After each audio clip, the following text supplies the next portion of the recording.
శుభకార్యాలకు పూజార్ల కోసం వెతుకుతున్నారా? పూజారీస్.com లో అతి తక్కువ ధరలకే పూజార్లను ముందే బుక్ చేసుకోండి. వెంటనే కాల్ చేయండి. నమస్కారం అమ్మ. చెప్పమ్మ కీర్తి. తులారాశి వారికి ఎలా ఉండబోతుంది? ఎంత మంచి, ఎంత చెడు, ఎంత అలర్ట్ గా ఉండాలి వాళ్ళు?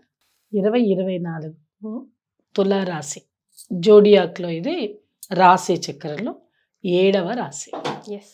ఈ 7వ రాశిలో చిత్తా నక్షత్రం, స్వాతి, విశాఖ ఈ 3 నక్షత్రాలు ఉంటాయి. అయితే ఇది శుక్రుడి ఇల్లు. శుక్రుడి హౌస్ అంటే కనుక తులారాశి వాళ్ళు ఎప్పుడు కూడా హాయిగా ఉంటారు మామూలు కండిషన్స్లో. అయితే దానికి తోడు ఇది రవికి నీచ స్థానమైన మన సాటర్న్కి ఉచ్చ స్థానం. ఓకే. తులారాశి వాళ్ళకి ఏంటి అని అంటే తనది కాంది పట్టించుకోరు, తనకు అవసరం అంటే లాక్కొచ్చుకుంటారు. అది మంచి గుణం కదా. వాళ్ళు వదలరు. అయితే ఇప్పుడు ఉండేటువంటి ఈ 24 ఫలితాలలో వీళ్ళకి ఏంటంటే 6వ ఇంటి గురువు 7వ ఇంట్లో ఒక 6 నెలల పాటు ఉంటాడు, మే వరకు. దాని తర్వాత మే నుంచి మళ్ళీ గురుడు మారిన తర్వాత అప్పుడు అష్టమంలోకి వస్తాడు. కాబట్టి మిశ్రమ ఫలితాలు ఉంటాయి వీళ్ళకి. ఓకే. ఇటు 7లో ఉన్నా ఒకటే, 8లో ఉన్నా ఒకటే. దానికి తోడు పంచమంలో శని, 6వ ఇంటి రాహు ఒక్కడు కొంచెం ఇబ్బంది లేకుండా చూస్తాడు.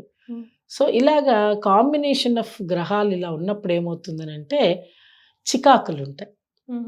మిశ్రమ ఫలితాలంటే అర్థం అదే, చికాకు పడుతూ ఉంటారు. దాని తర్వాత వీళ్ళకి బ్యాంక్ బ్యాలెన్స్ కొంచెం పెరుగుతూ ఉంటుంది.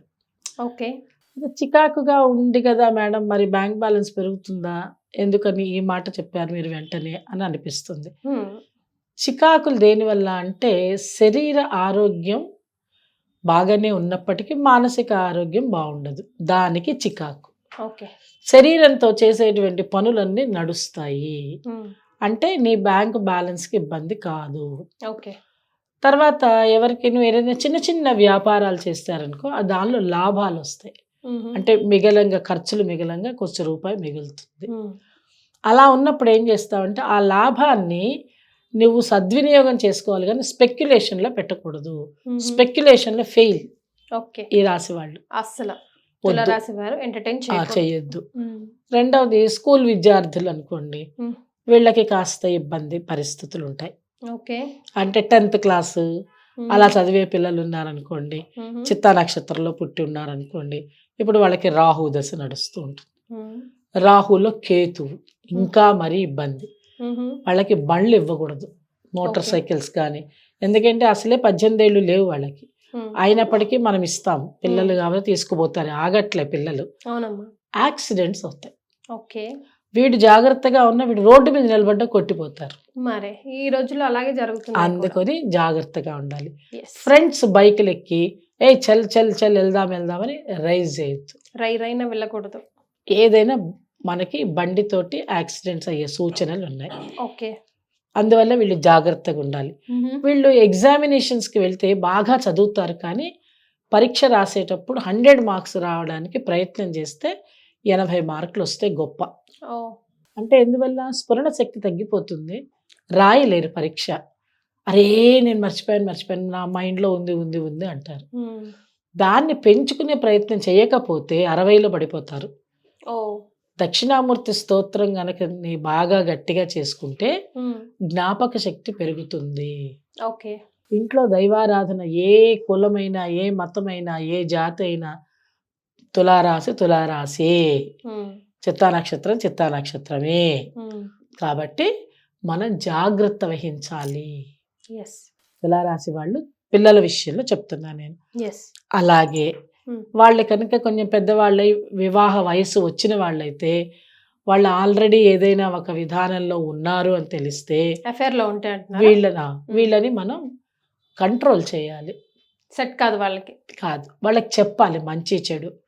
అమ్మ మీరు ఇలా వెళ్తే అబ్బాయిలకైనా అమ్మాయిలకైనా మీకు కొంచెం అనుకూలతగా లేదు కాబట్టి వాటిని వదులుకుంటే మంచిది, మాకు దేనికి ఇబ్బంది లేదు, కానీ మీరు కలిసి ఉండలేరు అని పెద్దలు చెప్పే పరిస్థితి తెచ్చుకోవాలి.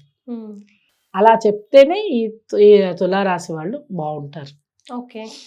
ఇక విద్యారంగం అయిపోయింది, పిల్లలు అయిపోయారు. ఇప్పుడు నీకు ఇంకా అనిపిస్తున్నది ఏమిటి అంటే ఉద్యోగ రంగం వాళ్ళకి, వ్యాపార రంగం వాళ్ళకి కొంత అనుకూలత ఉన్నప్పటికీ కూడా ఇబ్బంది మాత్రం కొంచెం గట్టిగా లాగుతాయి వెనక నుంచి. చల్తికా నామ్ గాడి చందాగా ఉంటుందా? అంతే, ఓకే. జరిగింది అంటే జరిగింది, లేదు అంటే లేదు. టైం బాగాలేనప్పుడు కొంచెం అలా కొంచెం స్లోగా నడుస్తుంది. ఉద్యోగం దగ్గర కూడా అంతే. వీళ్ళు కనుక 3 గంటలకో 4 గంటలకో రావడం, బయటకు వచ్చేసో లేదంటే చేస్తున్న పని మీద మైండ్ పెట్టకుండా వేరే దాని మీద పెట్టో చేస్తే ఉద్యోగాలు కూడా ఊడిపోయే పరిస్థితి ఏర్పడుతుంది. ఓకే. అందుకు ఒళ్ళు దగ్గర పెట్టుకుని ఉద్యోగాలు చేయాలి. వ్యాపార రంగంలో కూడా ఎలా పడితే అలా పెట్టుబడులు పెట్టేయడం, అనవసరమైన సలహాలు ఇవ్వడం, మధ్యవర్తితో ఆర్బిట్రేషన్ చేయడం, పక్కింటి వాళ్ళ విషయాల్లో వెళ్ళి మనం తలదూర్చడం, వాళ్ళు అడగకపోయినా సలహాలు ఇవ్వడం, ఇలాంటివి చేయకూడదు. ఓకే. ఇరుగు పొరుగు మధ్య బాగా పోట్లాటలు వస్తాయి కాబట్టి సాధ్యమైనంత వరకు జాగ్రత్తగా ఉండాలి. ఓకే. కొంచెం కేర్లెస్గా ఉంటారు. ఆ కేర్లెస్నెస్ ఉండకూడదు.